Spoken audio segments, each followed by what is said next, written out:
All right, so today we are going to do a deep dive into, a topic that's always in the news, always, kind of controversial, Hmm. capitalism. We're going to try to get past all the hot takes and really try to understand, like, what this system is Okay. at its core. So we're going to be using the source here, episode 152, capitalism.pdf. And it really tackles a lot of the misconceptions about capitalism Hmm. and digs into, how it works, how it functions. So hopefully this will be useful for y'all who are, maybe thinking about this topic a lot, Yeah. maybe getting ready for a discussion or debate, or maybe just curious. Right. So you ready to dive in? Yeah, let's do it. All right, let's go. So, I guess the first thing that this source tackles is this idea that capitalism is just about trade, Right. like just buying and selling stuff. Yeah, just like commerce in general. Yeah, but it's actually a lot more specific than that, right? Yeah, you can't just reduce it to trade because think about it, like ancient bartering systems Mm-hmm. or even like really complex market systems like back in the Islamic Golden Age. Right, They had markets and they had trade. right. Long before anything like modern capitalism. Yeah. What really makes capitalism unique, I think, is the private ownership of the means of production. Okay. So it's not just that you're trading, it's who owns the factories, who owns the land, who owns the tools, who owns, like all the stuff that's used to actually produce stuff. So that makes sense. So it's about who controls the resources Right. and the power that comes with that, right? Exactly. Yeah. And the source goes on to talk about Adam Smith, Oh, yeah, yeah. who a lot of people see as like, the father of capitalism, Right. wrote the Wealth of Nations. Huh. And even he had concerns about the system that he was describing. Huh. Like he saw the benefits, right? He saw the benefits of free markets, specialization, Right. direction of labor. Yeah. But he also worried about what could happen if things went too far. Oh, okay. He was worried about monopolies. He was worried about greed just running rampant. Right. And he knew that those things could really throw the whole system off balance. That's so interesting that, even the guy who kind of, is considered like a champion of capitalism Yeah. saw some red flags there Yeah. right from the beginning. Yeah. It kind of makes you wonder, like, if he were alive today, what would he think about, companies like Amazon? Right. Right. I mean, talk about a monopoly. Yeah, that's a really great question. I don't know. I don't know what he would think. Right. It'd be interesting to hear his take on it. Yeah. And then on the other side of the coin, you have somebody like Karl Marx, Yeah. who in his book Das Kapital, Mm-hmm. he takes a much more critical view of capitalism. Right. He really believed that the whole system was built on exploitation. Okay, and so this is where we get into this idea of surplus value, Yeah. which always sounded kind of intimidating, honestly. Yeah. It's one of those, kind of Yeah. jargony That terms. sounds complicated, but I think it's actually pretty easy to grasp the basic idea. Okay. So imagine you're working in a factory Okay. and you make something, Mm-hmm. and that thing that you made is worth, let's say, $100. Okay. But you only get paid $20 for your labor. Right. So that difference, that $80, Yeah. that's what Marx called surplus value. Okay. And that's where the owner's profit comes from. Oh, okay. So it's the value that the worker creates Right. that they don't get paid for. Exactly. Got it. Yeah. And it's funny because, like, the source quoted Marx saying, capital is dead labor, which, vampire-like, lives only by sucking living labor. Right. That's a pretty vivid image, It is. to put it mildly. Yeah. I mean, it's a pretty powerful way to put it, right? Yeah, yeah. And the source argues that this whole dynamic, right, this extraction of surplus value Mm-hmm. is like at the heart of how capitalism functions. So it's not just that some people are, better at business or work harder than others. Right. It's about a system where one group is benefiting from the labor Yeah. of another. Yeah, that's the core of their argument. Mhm. And this exploitation, it can take a lot of different forms. Okay. You mentioned Amazon earlier. Right. The source talks about how um, companies are constantly finding new ways to keep wages low and profits high, Right. even as workers are becoming more productive. Like the whole gig economy thing, Exactly. where they're classifying people as independent contractors so they don't have to pay them, minimum wage or give them benefits. Right. Yeah, I mean, the gig economy is a prime example. Yeah. But it's happening in other industries too. Right. You think about like fast fashion, the clothes that we wear, Mm-hmm. they might be made by garment workers in Bangladesh or Cambodia who are paid incredibly low wages Yeah. while these brands are raking in huge profits. It's like the whole job creator argument kind of falls apart Yeah. when you actually look at the conditions Right. of the jobs that are being created. Yeah, that's a really important point. Yeah. The source argues that this job creator narrative, Right. it's often used to kind of obscure the exploitative nature of Right. the relationship between, the worker and the capitalist. Yeah. It's like saying, hey, we're doing you a favor by giving you this job. Yeah. Yeah. When really, like, you're the one creating the value Exactly. Exactly. in the first place. And that kind of leads us into another key concept that the source explores, which is rent seeking. And this is where things start to get maybe even a little bit trickier, Okay. because it's not just about exploiting labor. It's about extracting value without actually creating anything new. Okay. So Yeah, that one does sound kind of complicated. Can you break it down for me? sure, I think it's helpful to think about an example. So remember when BMW tried to charge people like a monthly subscription fee for their heated seats, Oh, yeah, I remember that. even though the seats were already built into the cars? It was ridiculous. Yeah. I remember people being really angry about that. Yeah, I mean it was ridiculous. It was like they were trying to charge you twice Yeah. for the same thing. Yeah. It was so bizarre. Yeah, they got a ton of backlash for it and eventually backed down. Right. But that's like a perfect example of rent seeking. It's about leveraging existing assets or existing power to extract profits without actually contributing to any new production or innovation.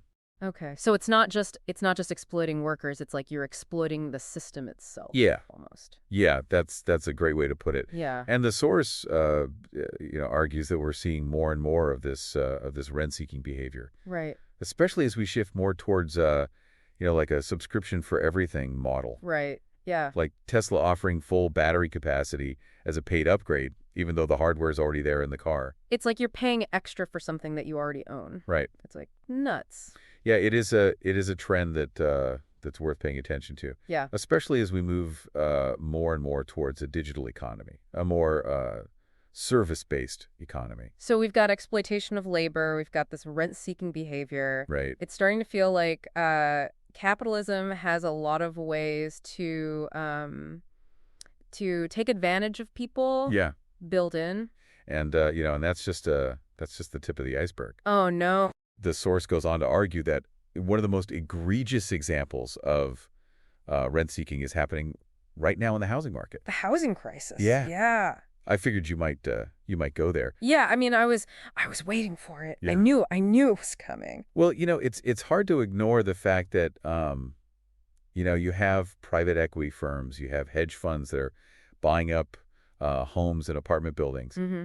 at an alarming rate. Yeah. And this is driving up rents. It's often leading to evictions. Right. They're treating housing like any other commodity, Right. something to be bought and sold for profit. It's heartbreaking to see, like people being priced out of their own neighborhoods. Yeah. Families having to move because they just can't afford the rent. Yeah, yeah, It's tough. it is. And the Bourse talks about trailer parks as being a particularly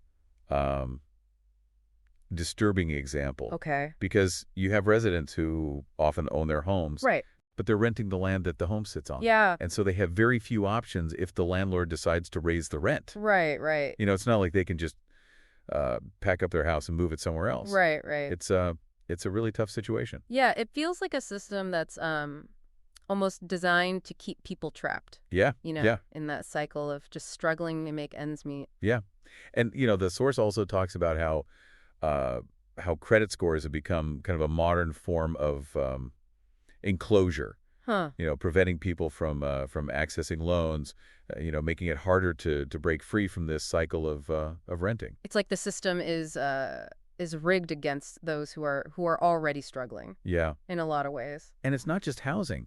The source points to healthcare as another area where this rent-seeking behavior is rampant. Oh, of course, yeah. They talk about how the cost of insulin in the U.S. is astronomically high compared to other countries, Mm-hmm. even though it's a life-saving drug for millions of people. Right. It's yeah, it's almost like profiting off of people's their basic needs has become Normalized. yeah. Yeah. And then there's the example of Ozempic, Mm-hmm. which was originally a drug for diabetes treatment, Right. and now it's being marketed for weight loss, a premium price. Right. And so, it seems like these companies are always looking for, for new ways to extract profit, Right. even if it means, exploiting people's vulnerabilities. Yeah. It's pretty disheartening. Yeah, it It is. makes you wonder if there's any part of life that hasn't been commodified Right. and turned into a potential source of profit. Yeah, I mean, that's a question that the source really wants us to consider. Yeah. They bring in the work of Thorstein Veblen, who is critical of this focus on financial engineering Mm-hmm. rather than actual production. Right. Like we've become obsessed with making money off of money instead of actually making things that are useful or Right. beneficial to society. Yeah, and the source connects this back to Marx's observations about, the commodification of basically everything under capitalism. Yeah. They also contrast this with other systems, like how housing is approached in China, Right. where, their principle is no one gets two before everyone gets one. Right. It's a very different way of thinking about things. Yeah, it really is. Right? It's a very different way of thinking about how we distribute resources. Yeah. And that brings us to another really, I think, critical connection that the source makes, which is the link between capitalism and colonialism. Mhm. Now, this is where things start to get really interesting. Yeah. So I'm ready to dive in. Okay, let's do it. It's not just that colonialism happened alongside the rise of capitalism. Right. The source actually makes this, I think, pretty bold claim Okay. that you can't understand capitalism without understanding its roots in colonialism. So it wasn't just like a coincidence Right. that those two forces were happening at the same time. Right. They were actually like feeding off of each other. Yeah, they were intertwined. Yeah. The source cites Rosa Luxemburg, Mm-hmm. who argued that colonial violence was essential for capitalist accumulation. So it's not just a side effect. Right. It's actually a key ingredient. Yeah, it was necessary for the system to Wow. function the way it did. And I guess like one of the most horrific examples of this is the transatlantic slave trade. Yeah, I mean you can't talk about this without talking about slavery. Yeah. The source acknowledges that slavery existed before capitalism, Right. but the sheer scale Yeah. and brutality of the transatlantic slave trade Right. was unlike anything the world had never seen. Right. It was all about maximizing profits, Yeah. turning human beings into commodities Right. to be bought and sold. It's hard to even fathom, Yeah. the level of dehumanization and suffering that took place. Yeah, it's a stain on human history. Yeah, absolutely. And the source connects this directly to the development of modern capitalism. Mm. They argue that the wealth that was accumulated through the slave trade Yeah. really laid the foundation for the industrial economies of the West. So while this is all happening in the colonies, things are almost changing back in Europe. Right. And the source talks about the enclosure of common lands. Mm-hmm. What was that all about? Well, imagine you're a pedant farmer. Okay. You've been working this land for generations. Your family's been there for centuries. Right. And all of a sudden, you're being kicked off that land Oh, wow. because wealthy landowners are enclosing it. Okay. They're claiming it as their private property. Right. And this happened all over Europe. Mm-hmm. Countless people were displaced, Wow.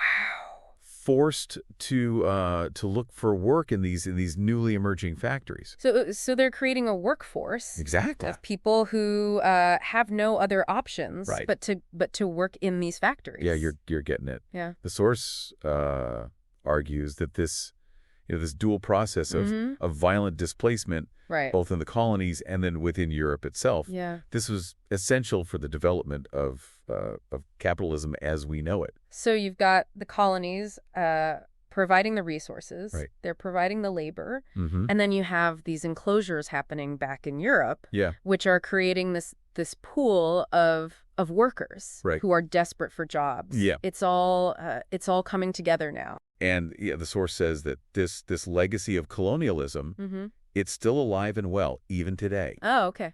What do they mean by that? Yeah, what do they mean?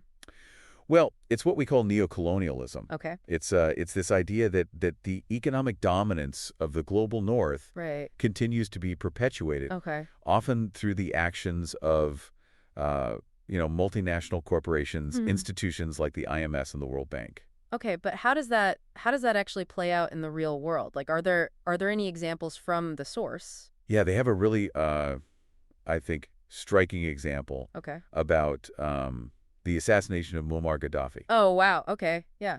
You might remember he was pushing for a gold-backed African currency, Oh, yeah. which would have been a huge challenge to the dominance of the U.S. dollar Right. and to Western economic hegemony. I remember that. And then he was overthrown, right? Yeah, And killed. exactly. And the source suggests that his vision Right. was seen as such a threat to the existing economic order Yeah.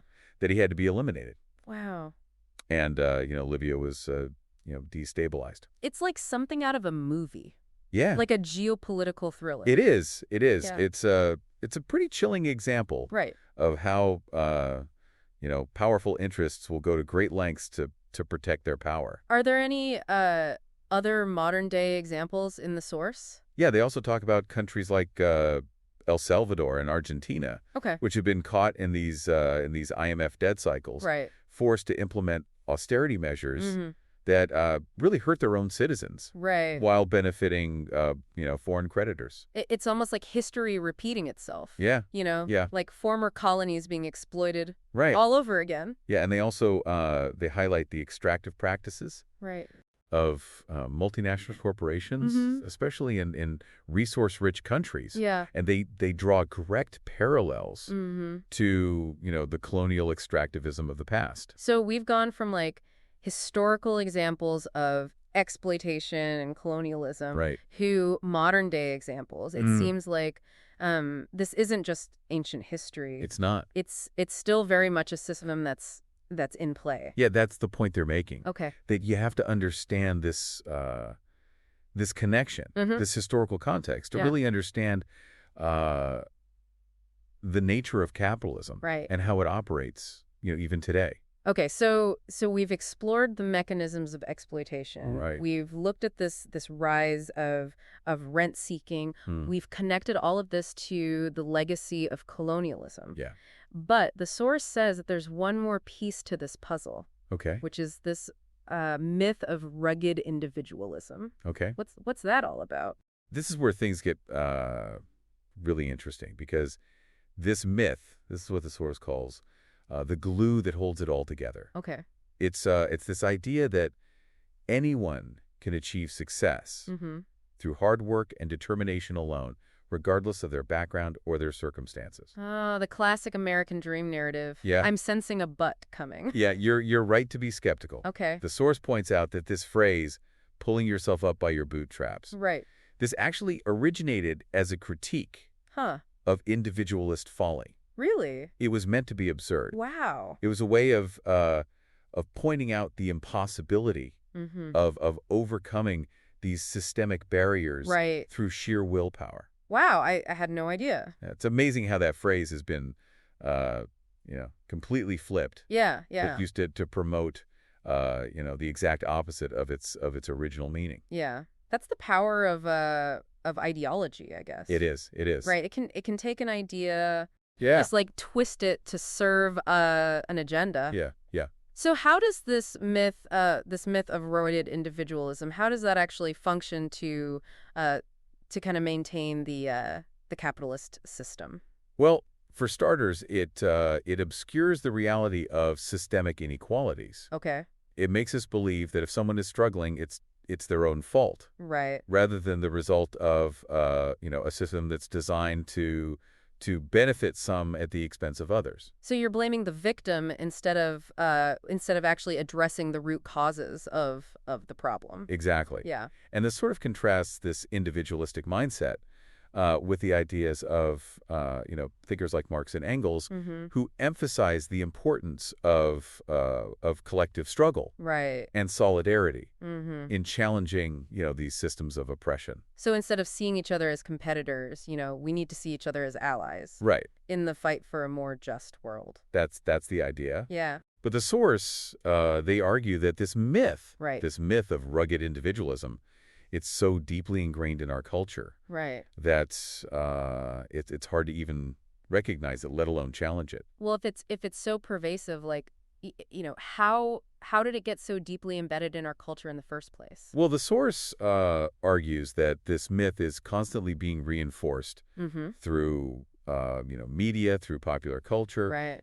Think about how history textbooks often portray these industrialists like Andrew Carnegie Mm-hmm. as self-made heroes, Right. but they completely gloss over the exploitative labor practices. Yeah. The violent union busting Right. that were central to their success. It's like those rags to riches stories that don't account for all the systemic factors Right. that make it so much harder for some people Exactly. to succeed than others.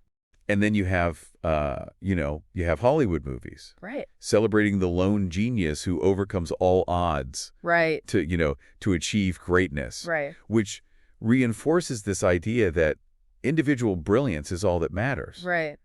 But it ignores the reality that most breakthroughs and innovations are the result of collaborative effort. Right. It's not just one person working in isolation. It's that lone wolf myth, Yeah. which is compelling, but It is. it's often not true. Right. I bet social media plays a role in this too, right? Oh, absolutely. I mean, social media and this whole influencer culture, Right.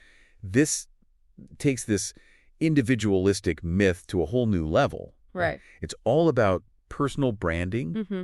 hustling, presenting this image of effortless success, Right.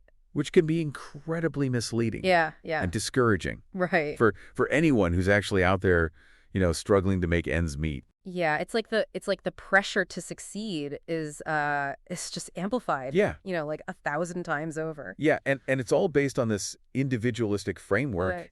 that ignores the structural barriers Right. that so many people face. And the source highlights this really stark example Okay. of this hypocrisy, which Yeah. is the Amazon piss jugs controversy. Right, right. Where workers were, literally peeing in bottles because they were afraid to take bathroom breaks for Right. fear of losing their jobs. Yeah, I mean, this was happening at the same time that Amazon was pushing this narrative of, entrepreneurial hustle Right. and making it through sheer willpower. It's like the ultimate example of how this myth of rugged individualism can be used to justify exploitation. Yeah. Yeah. The source argues that this myth basically conditions us to internalize capitalist ideals Okay. to the point where we start to see things like, rent-seeking, Mhm. profit extraction Yeah. as normal, Right. as even virtuous, Yeah. instead of the parasitic behaviors that they often are. So it's like we've been brainwashed Yeah. to accept the system that's inherently unfair, Right. unsustainable. Yep. But how do we even begin to break free Right. from that kind of thinking? That's the big question. Yeah. The source suggests that we need to start by deconstructing these myths, Okay. by understanding how they're used to manipulate us, Right. and to keep us from demanding, a more just Mm-hmm. and equitable world. So it's about becoming more aware Yeah, of the narratives that Mm. shape our perception of the world. exactly. But where do we even begin? I mean, Right. like, what are some concrete steps that we can take to kind of challenge this myth? Well, the source argues that we need to start by looking at how these myths show up in our everyday lives, Okay. in the stories that we tell, Mm-hmm. the movies that we watch, Right. the products that we buy. Okay. For example, they talk about how the Western genre, Right.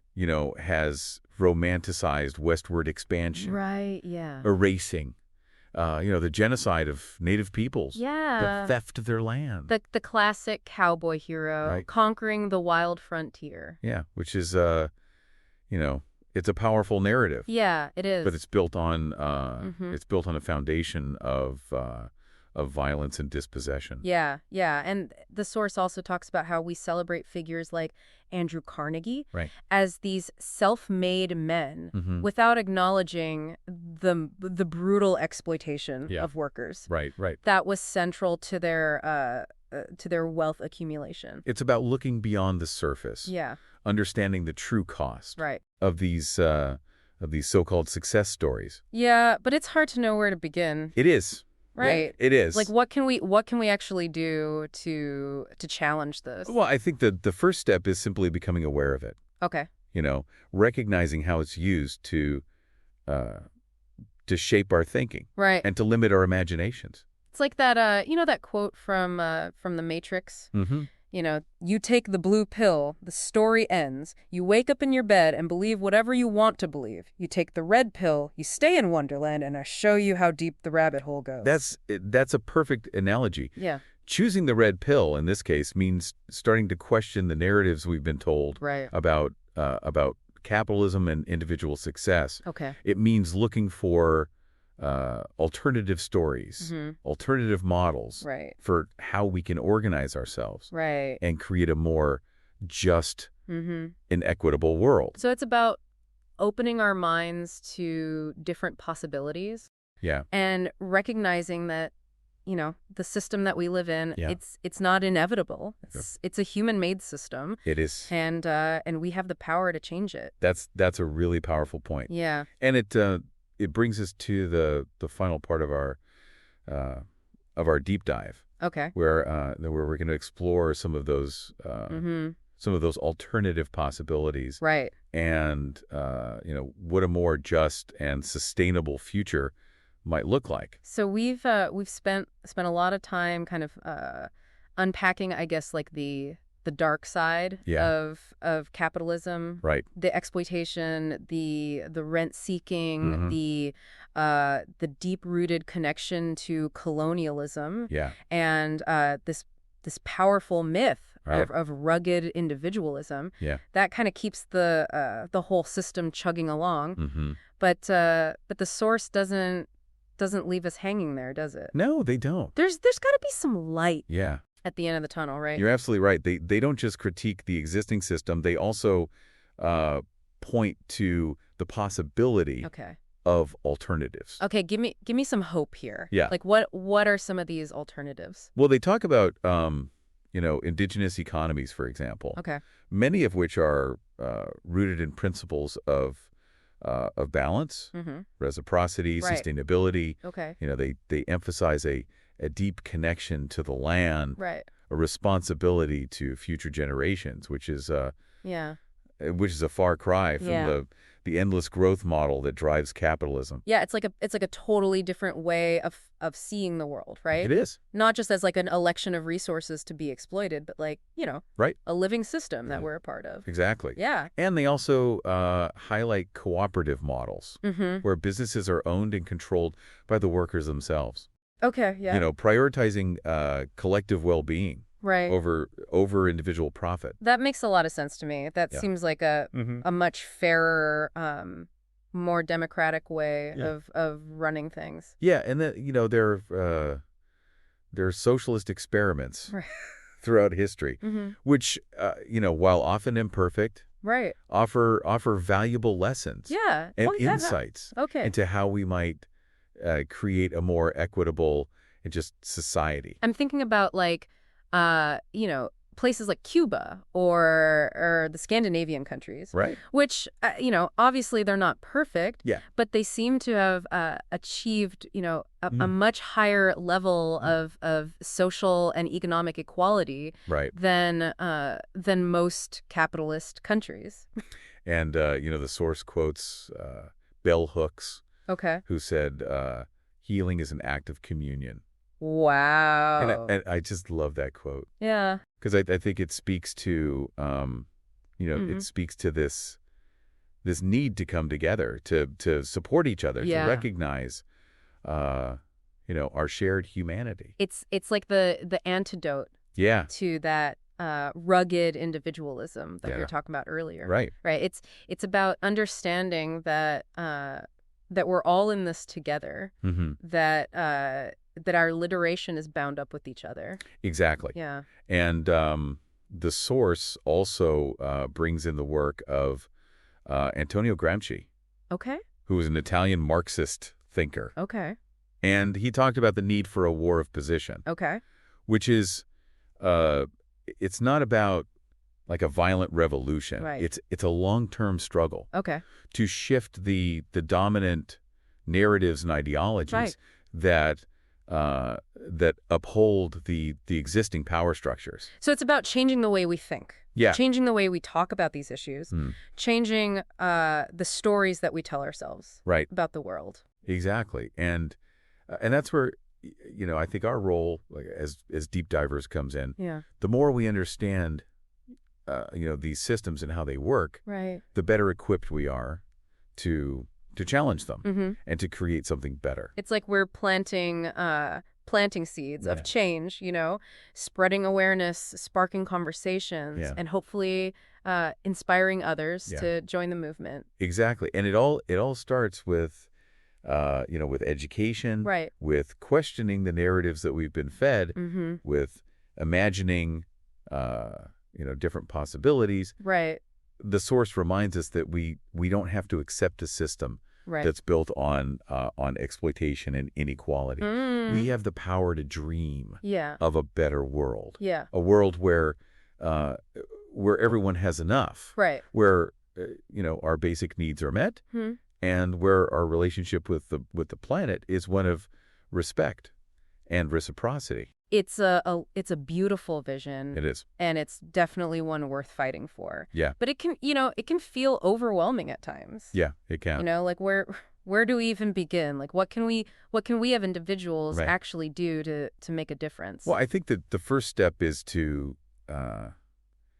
stay informed, to keep learning, Okay. to keep having these conversations. Right. The more we understand the problems, Mm-hmm. the better equipped we'll be Yeah. to find solutions. So it's not just about knowledge for knowledge's sake. Right. It's about using that knowledge Yeah. to take action, Right. to make a difference in the world. Exactly. And that action can take many forms. Right. It might be supporting organizations Mhm. that are working to create, a more just and sustainable world. Right. It might be talking to, your friends and family about these issues. Yeah. Raising awareness, Mhm. challenging the status quo. Mm-hmm. It might be getting involved in local politics. Right. Or even just, making more conscious choices Mm-hmm. about, how you consume, Right. how you live your life. It's like recognizing Yeah. that we all have a role to play Mhm. and that even small actions Yeah. can have, a ripple effect. And that's a really empowering thought. It It is. reminds us that we're not powerless. Mm-hmm. That we can make a difference. We can Yeah. be part of Yeah. the solution. Well, this deep dive has been quite a journey. Yeah, it has. And we started, by unpacking some of the Yeah. core mechanisms of capitalism. Mhm. And we ended up exploring alternative visions for a more just Right. and sustainable world. Yeah. It's a lot to process. I Yeah. feel like I've learned a lot. Me too. So, And I think it's important to remember that this is just the beginning of the conversation. right. There's so much more to explore. There's so much more we learn, Yeah. and there's so much more we can do Mm-hmm. to create the world Right. that we want to live in. Thank you so much for joining us Yeah. on this deep dive into capitalism. Mm-hmm. We hope you've been challenged, Yeah. inspired, Yeah. and maybe even a little bit fired up to take action. Yeah. So, as always, keep Mhm. questioning, keep learning, keep Mhm. pushing for a better world, Mhm. and remember, you Mhm. don't have to do it alone. No, you don't. We're all in this together. We are. Just- 738.